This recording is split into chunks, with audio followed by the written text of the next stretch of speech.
Hey everyone, I have a 3-day weekend this weekend and I'm feeling pretty good. I'm recording this on Monday, which is a day later and like 10 hours earlier in the day than I normally do. But one of the perks of having an office job, even though some parts of it are crummy, are that I get days off on bullshit days like Memorial Day. Sorry if you celebrate, but it's kind of a nothing holiday. Now, I hope you're all doing well, whether or not you have a 3-day weekend too. But I'll get right into things. I had a really sick anime weekend, which just sounds like I had a convention or something. And I said convention crazy there, but I'm keeping that in. You get that. It sounds like I went to a convention or something, but I just mean the regular shows I'm watching, the current seasonals. So some of the good ones popped off, and one in particular annoyed me. Food for the Soul is basically about a foodie girl making friends and getting to hang out and both cook and eat together. And I think it's really charming. And it's just another moe show, same as it's always been. But this week, like many other shows and manga in history, they decided we have to fuck this up and made a dieting episode. Basically, and I feel like I'm being really egotistic when I'm saying this, but as a former fitness enthusiast and now just like somebody who's like, yeah, you should just do things that make your body feel good instead of bad. I can't get rid of the critical part of my brain when the girlies get concerned about their weight for appearance's sake. Because appearance is a fine motivator, but then, like, they instantly start a routine that starts unhealthy and unsustainable. You know, in reality, you kind of just do whatever seems right. And sometimes you do this kind of fucked up stuff too. It's kind of normal in a societal view like that. But I'm really fussy about fictional depictions of this because I feel like it kind of just reinforces bad behaviors, because this is clearly like her getting into this and doing it badly, but like I don't know if a lot of people take it that way because this is the only way like dieting and fitness topics are ever fucking portrayed in anime. Basically it annoys me. But it also just puts you in a bad mood when they suddenly decide this character you love looks the same or goofy if we decide to be like a dipshit about it. And they're too fat now, and we're gonna have to draw her abstaining from food, having no energy, being depressed, and generally all of her friends are concerned about her. It's like, just let her size up from a fucking medium. Like, dog. I'm kind of speaking from a high horse because despite my issues and previous like fitness hobbyism, I think I've dodged developing any food or exercise related disorder thinking. I think it's the kind of thing where it's hard to be self aware, but I think negative depictions of self image are part realism, but like I said, mostly just perpetuate harmful societal norms. As an American, I can only imagine it's hard on women in Japan too, so I hate to see it. Yaiba was another show I had like mostly good feelings about because it was a cool episode, but then I'm like, the corny pervert character bullshit really makes it apparent that it is like 30 years old. I don't know how to put it, but like when I was watching it, I really became more conscious of the whole like horny as a gag thing that happens sometimes. Like you see it with like Master Roshi and Jiraiya and like all these other old motherfuckers in anime.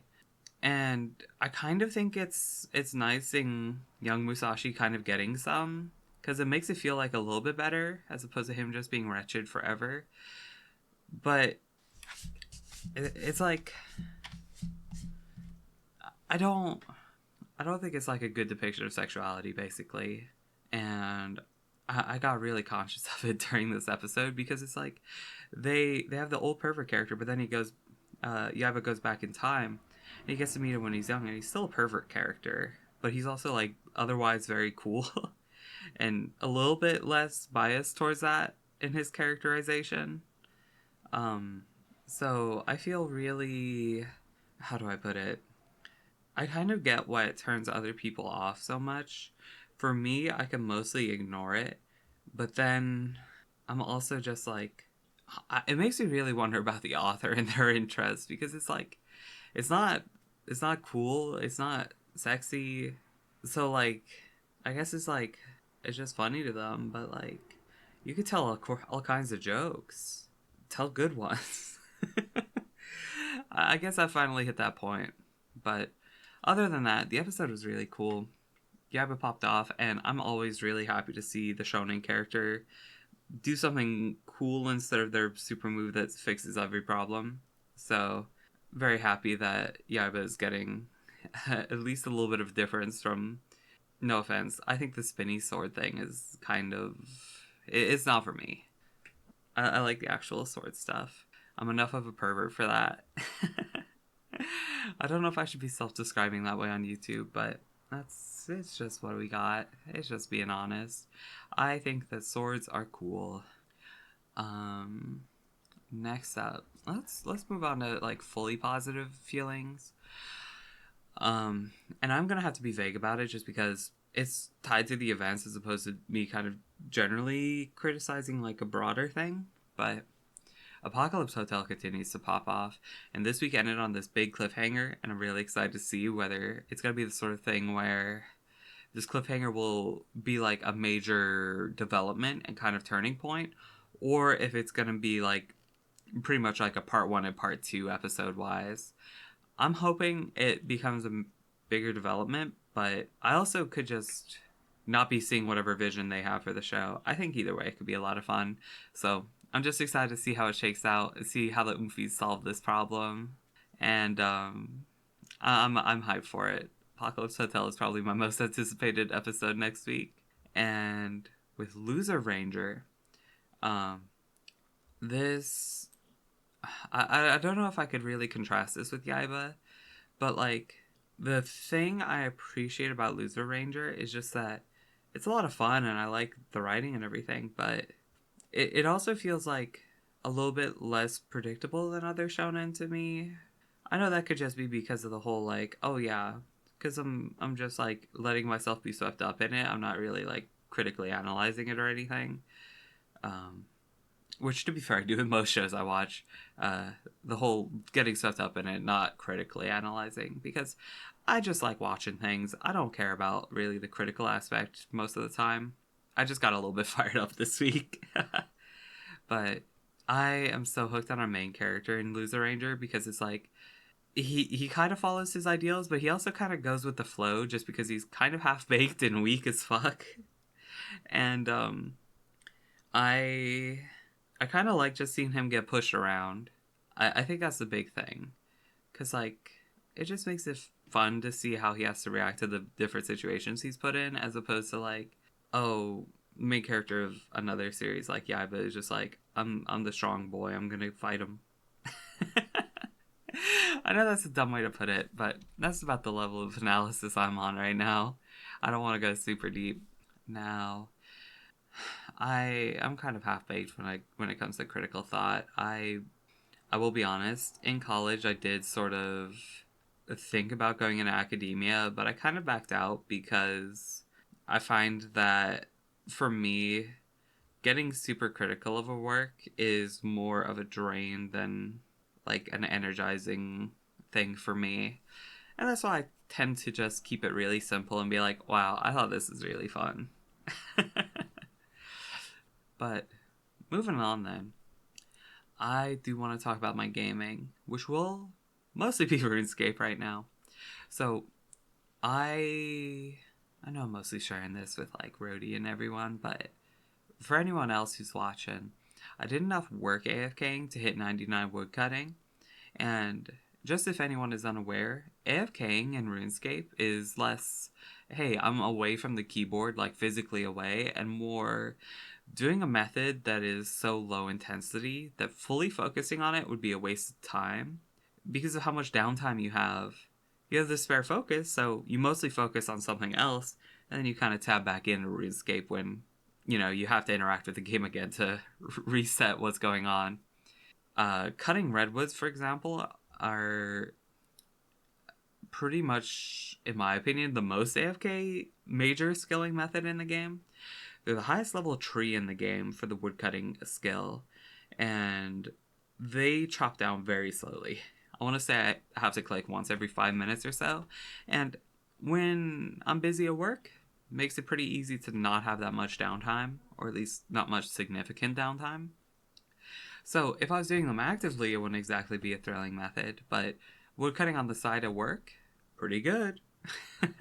Sometimes I even do it while I'm playing other games, so it kind of shows how absent-minded it is.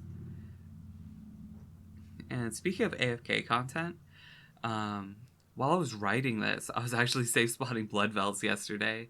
That's another AFK method where basically you just have to click once every time that you kill the monster you're fighting. That's another example of how that goes. So I got 99 woodcutting, I got 95 mining, I got 93 slayer, I got 2 occult necklaces for my first smoke devil task. Um, I got up to 45 Araxer kill count. That's Casey for short. Just for future reference. I felt weird saying that out loud, but I got the 95 mining a motherlode mine because I was deciding I wanted the gem bag really bad. It's a bag that can hold gems. And it's just a very small quality of life thing for most things. And sometimes it's very nice. But I think I'm kind of invested in RuneScape again. And I'm trying to get back on Project Diablo 2 as well.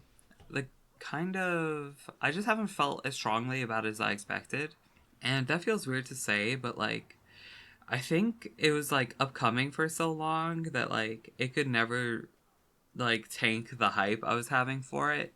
Um, Especially when I'm confronted with the reality of, oh yeah, I forgot it kind of sucks as solo self-found, so it's like I have to trade, and then trading is kind of annoying, like it is in pretty much every game that doesn't have like asynchronous trading. Because in asynchronous trading systems, it makes the trading itself less impactful on your gameplay.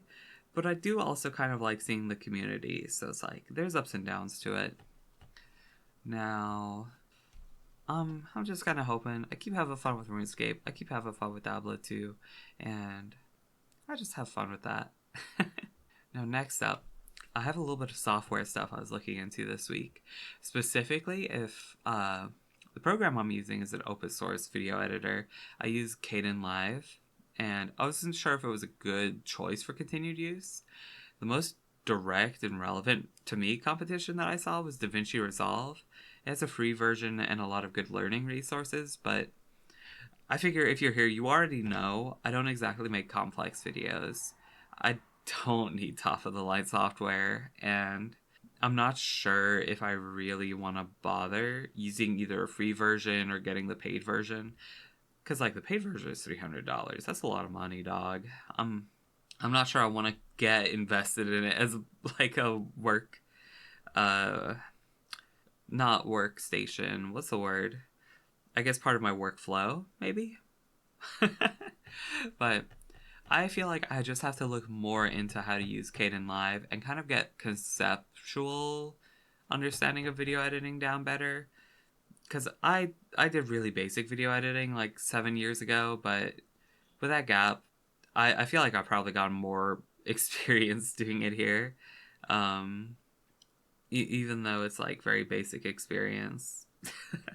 So I want to keep practicing that and be more kind of active and mindful with the software I'm using, so that eventually if I do want to do a bigger project, I would have sort of a better basis for it, as opposed to just like fully like schlubbing my way through. And one other little software thing is that I started using YouTube DLP. That's YT-DLP. It is like a command line tool to download Twitter videos of rabbits, so I could repost them at Bunny. And it's a great little tool. Big fan.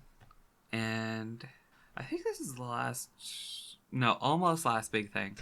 I did see 2 movies this week, and they're a legendary duo. It's A History of Violence and Alvin and the Chipmunks Meet the Wolfman.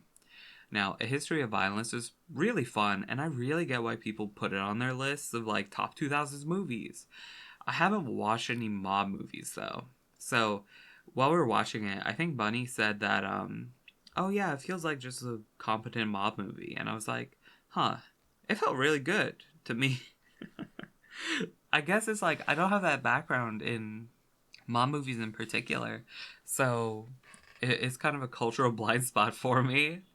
I feel like I have to watch some of them at some point. Maybe The Godfather will be a lot more fun than Megalopolis was, but I gotta look into that sometime, I guess. Now, Alvin and the Chipmunks Meet the Wolfman gives Theodore, he's the littlest brother of the Chipmunks, the ugliest design I've ever seen in like the 2D Chipmunks. Because I know the later movies and TV shows look disgusting with their 3D styling. I'm sorry, it's just aesthetically garbage to me. Like, that feels really mean to put it. I just think they look repulsive. That's not a nicer way to put it. I'm gonna just move on from that. But Theodore in this movie looks atrocious for a lot of the movie. It's like it's not that like he's animated badly or anything. It's just that I think the design looks bad. But it's kind of on purpose as well, just for part of the plot of the movie. So it's the kind of thing that I wouldn't seek out ever. But since it came up on the movie wheel, we kind of just threw down. Definitely not even the kind of thing I would seek out when I was a kid, if I'm being honest. I was not that much of a chipmunk head. Now, last up, I don't have anything to brag about this week. I went really simple on cooking. I basically just made miso soup for the first time in ages, and then I also had a scuffed little rice bowl. It was basically just pan fried pork shoulder with it's embarrassing to say, but lime rice, because I didn't have cilantro, so it's not cilantro lime rice. It's just lime rice, and I had it with like this corn salsa that Ethan Chaplowski was recommending. I added like a little bit of non-cilantro herb to try and season it differently, and I think it came out pretty good as like nice little dish. Especially because all of the ingredients were like easily pre-prepared, so it could be thrown together really fast with just like pan frying the meat and then throwing that all together. The big thing is that Ethan Jablowski was recommending, oh yeah, you should use some beans in there, and I was like, that sounds great. By the time I got to the kitchen, I forgot about the beans entirely. I should have got those beans because I think it would have added a lot of good like bulk and flavor to it if I just simmered them in the pan a bit and then yeah, anyways, just canned beans would add a lot, but it was still delicious on its own. And I really thought I was going to do something else extra today, but when I made that miso soup, I made too much.